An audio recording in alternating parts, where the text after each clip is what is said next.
'Tis so sweet to trust in Jesus, just to take him at his word, just to rest upon his promise, just to know thus saith the Lord. Jesus, Jesus, how I trust him. Haleluya, haleluya, haleluya. Terpujilah Tuhan Abraham, Ishak, dan Yakub dalam Yesus Kristus. Shalom Bapak Ibu, saudaraku, yang sama-sama dikasihi oleh Tuhan. Selamat datang kembali dalam renungan hari ini. Kiranya berkat, damai, dan sejahtera dari Tuhan melimpah bagi kita. Seperti perintah Tuhan kepada Yosua pada Yosua 1 ayat 8. Janganlah engkau lupa memperkatakan kitab Taurat ini, tetapi renungkanlah itu siang dan malam, supaya engkau bertindak hati-hati sesuai dengan segala yang tertulis di dalamnya. Sebab dengan demikian, perjalananmu akan berhasil dan engkau akan beruntung. Sebelum kita membuka, membaca, dan merenungkan firman Tuhan, mari kita berdoa, memohon pertolongannya. Bapa kami yang di surga, dikuduskanlah namamu. Datanglah kerajaanmu, dan jadilah kehendakmu, di bumi seperti di surga. Syukur kami naikkan kepadamu, untuk penyertaanmu setiap hari, dalam setiap situasi, dan kondisi. Saat ini kami mau membaca dan mendengar firman-Mu, Tuhan, buka mata hati dan pikiran kami, agar kami mengerti akan firman-Mu. Dalam hidup kami penuh dengan kelemahan. Tuhan, tolong dan urapi kami, agar firman-Mu boleh tumbuh dalam hidup kami, dan berbuah. Dalam nama Yesus, Tuhan kami berdoa. Amin. Dalam kitab Kejadian pasal 16 ayat yang pertama tertulis demikian. Adapun Sarai, istri Abram itu tidak beranak. Ia mempunyai seorang hamba perempuan, orang Mesir, Hagar namanya. Saudara yang terkasih, Abraham dan Sarai mempunyai seorang hamba perempuan bernama Hagar, seorang yang berasal dari Mesir. Hagar inilah yang dihampiri oleh Abraham untuk mendapatkan seorang anak bernama Ismail. Kehidupan sebagai hamba atau budak saat itu membuat Hagar tidak punya pilihan selain menuruti perintah Sarai majikannya. Ketika ia sudah dihampiri dan mengandung, ia diusir oleh Sarai. Tapi Tuhan menolong Hagar di padang gurun dan menguatkan hatinya untuk kembali. Dalam kitab Kejadian pasal 16 ayat yang ke-6 tertulis, kata Abram kepada Sarai, "Hambamu itu di bawah kekuasaanmu, perbuatlah kepadanya apa yang kau pandang baik." Lalu Sarai menindas Hagar, sehingga ia lari meninggalkannya. Saudara yang dikasihi Tuhan, Hagar sempat lari meninggalkan Abraham dan Sarai ketika ia mengandung, tetapi kemudian ia kembali lagi oleh karena perintah seorang malaikat Tuhan. Ketika Hagar telah melahirkan seorang anak bernama Ismail, dan ketika Ismail sudah mulai besar, mereka diusir oleh Abraham dengan hanya berbekal sekirbat air dan roti. Dalam Kejadian 21 ayat yang ke-14 tertulis demikian. Keesokan harinya, pagi-pagi, Abraham mengambil roti serta sekirbat air dan memberikannya kepada Hagar. Ia meletakkan itu beserta anaknya di atas bahu Hagar. Kemudian disuruhnyalah perempuan itu pergi. Maka pergilah Hagar dan mengembara di padang gurun Beersheba. Saudara yang terkasih, Di padang gurun Beersheba, Hagar dan Ismail kehabisan air. Mereka kelelahan karena kepanasan dan hampir mati. Tetapi Tuhan menampakkan diri kepada Hagar dan menolongnya dengan memberi mujizat air di tengah padang gurun. Hagar dan Ismail lolos dari maut dan tetap hidup. Hagar kemudian mengambil seorang perempuan Mesir untuk menikah dengan anaknya Ismail. Saudara yang dikasihi Tuhan, Abraham dan Sarah menindas seorang Mesir dan memperlakukannya dengan kurang pantas. Apa yang terjadi pada Hagar adalah akibat dari keputusan yang salah dari Sarai dan Abraham sendiri. Tetapi mereka membebankannya itu kepada Hagar. Mari kita perhatikan baik-baik, saudara, bahwa sekitar 363 tahun setelah peristiwa ini, keturunan Abraham dari Sarah, yaitu bangsa Israel, diperbudak di Mesir selama 400 tahun.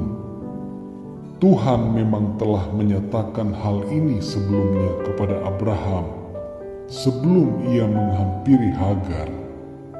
Di dalam Kejadian pasal 15 ayat 13, firman Tuhan kepada Abram, "Ketahuilah dengan sesungguhnya bahwa keturunanmu akan menjadi orang asing dalam suatu negeri yang bukan kepunyaan mereka, dan bahwa mereka akan diperbudak dan dianiaya 400 tahun lamanya."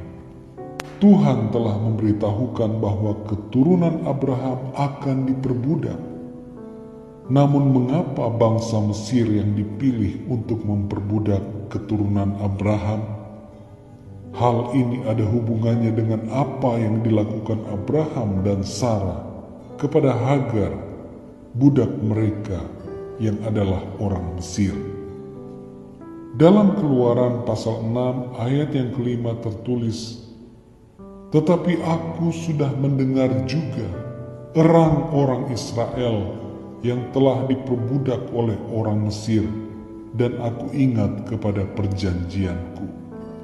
Saudara yang dikasihi Tuhan, Tuhan membiarkan bangsa ini diperbudak oleh orang Mesir, dan kemudian Tuhan mengingat kembali perjanjiannya untuk membawa bangsa Israel kembali ke tanah yang dijanjikan Tuhan kepada Abraham. Ketika bangsa Israel keluar dari Mesir, mereka dibawa Tuhan berputar-putar di padang gurun, mengalami kehausan dan kepanasan, sama seperti yang pernah dialami oleh Hagar dan Ismail. Saudara yang dikasihi Tuhan, perlu kita sadari dengan sungguh-sungguh bahwa Tuhan mengasihi semua orang dari segala bangsa. Tuhan tidak pernah membeda-bedakan siapapun. Ia selalu mengasihi semua manusia ciptaannya. Dalam kitab Keluaran, Tuhan mengajarkan bangsa Israel untuk tidak menindas sesama mereka, baik orang-orang dari bangsa mereka sendiri maupun orang-orang asing yang tinggal di tengah-tengah mereka. Pelajaran penting dari kisah Hagar ini adalah berhati-hatilah dengan apa yang kita perbuat. Apa yang kita tabur hari ini akan kita tuai suatu hari nanti. Abraham menabur penindasan kepada orang Mesir, dan akibatnya keturunannya diperbudak oleh orang Mesir selama 400 tahun. Dalam Galatia pasal 6 ayat yang ke-7 tertulis, "Karena apa yang ditabur orang, itu juga yang akan dituainya." Mari saudara, koreksi diri kita. Apakah saat ini kita sedang menabur yang baik, ataukah yang buruk. Apakah ada orang yang saat ini sedang tertindas oleh kita? Apakah saudara memperlakukan sesama dengan kasih ataukah dengan kasar? Kalau saudara punya pembantu rumah tangga di rumah saudara, janganlah berlaku kasar kepadanya. Perhatikanlah keadaannya dengan baik. Berikan gaji tepat waktu dan perlakukanlah secara manusiawi. Hormatilah hak-haknya sebagai manusia dan berikan waktu beristirahat yang cukup serta jam kerja yang wajar. Mari saudara, kita menabur kebaikan. Jangan menindas siapapun, sebab apa yang kita tabur akan kita tuai suatu saat nanti. Mintalah ampun bila saudara telah berbuat dosa. Tuhan itu penuh kasih, dan Ia akan mengampuni dan memulihkan saudara. Mari kita berdoa. Bapa kami yang di surga, dikuduskanlah namamu. Datanglah kerajaanmu, dan jadilah kehendak-Mu di bumi seperti di surga. Terima kasih untuk kesempatan, kami boleh merenungkan firman-Mu. Ajarlah kami menjadi pelaku-pelaku firman. Tidak sekedar membuat bahan renungan, memberitakan firman, mendengarkan firman, namun yang terutama, melakukannya. Segala pergumulan dalam hidup kami, sakit penyakit, masalah ekonomi, masalah pekerjaan, aktivitas, kehidupan keluarga, atau apapun itu. Kami percaya Engkau turut bekerja untuk mendatangkan kebaikan dalam hidup kami.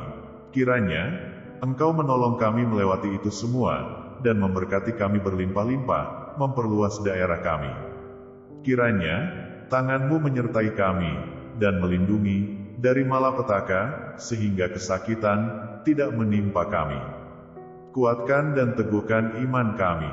Ampunkan kesalahan dan dosa kami, bila sempat terlintas, atau terucap, keraguan atas penyertaan-Mu, atau perbuatan yang tidak menyenangkan-Mu. Kami lemah Tuhan, kami penuh dengan dosa, kami butuh Engkau, Tuhan. Berkati pemimpin bangsa dan negara kami, serta pemimpin daerah, di mana kami tinggal, agar memimpin dengan bijaksana. Biarlah mereka, yang mengakui Engkau sebagai Tuhan dan Juru Selamatnya, yang Engkau percayakan, memegang jabatan di negara ini, bisa menjadi contoh dan terang. Sehingga nama-Mu dipermuliakan di tengah bangsa ini. Berkati dan lindungi kami, sepanjang hari ini. Berkati dan lindungi juga orang-orang yang kami kasihi, orang tua, suami, istri, anak, dan saudara kami, dimanapun mereka berada. Kiranya kabar baik ini, boleh juga didengar oleh lebih banyak orang, dan kami boleh berpartisipasi secara tidak langsung untuk memberitakannya. Dalam nama Yesus Kristus, kami berdoa. Amin. Saudaraku, demikian doa dan renungan firman Tuhan pada hari ini. Bila Anda merasa diberkati dan ingin mendukung pelayanan kabar baik ini, silakan membaca keterangan pada bagian deskripsi dari tayangan ini. Tuhan Yesus memberkati kita semua.